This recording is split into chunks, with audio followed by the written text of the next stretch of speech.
நம்பிக்கை தானே வாழ்க்கைன்னு நம்பணும். நம்மள விட்டு வர வேற ஒண்ணு வேற பாத்துக்கலாம். நம்பிக்கை தானே எல்லாமே. அப்போ உன் போன் பாஸ்வேர்ட் போடு. அதான் வந்துட்டோம். ஏய் உங்க வீட்டுல கீழே கூப்பிடுறாங்க, வா போலாம். எங்க வீட்டுல எல்லாரும் கல்யாணத்துக்கு போயிருக்காங்க. வரத்துக்கு 2 நாள் ஆகும். யாரும் கூப்பிடல. பாஸ்வேர்டை போடுறா.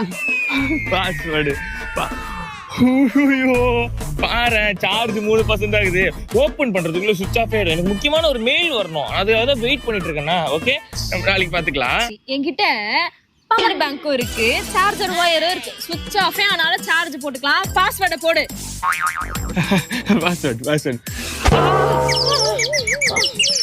அடிபட்டு பாஸ்வேர்ட் மறந்து போச்சு. அது எப்படா இடிச்ச இடிக்கு எல்லாமே தான் மறந்து போகும். அது எப்படி பாஸ்வேர்ட் மட்டும் மறக்கும் உனக்கு? கண்டுபிடிச்சியா? பாஸ்வேர்டை போடு. போன் வந்துச்சு. நான் சொன்னல முக்கியமான மெயில் இப்ப போனாவே வந்துச்சு. ஹலோ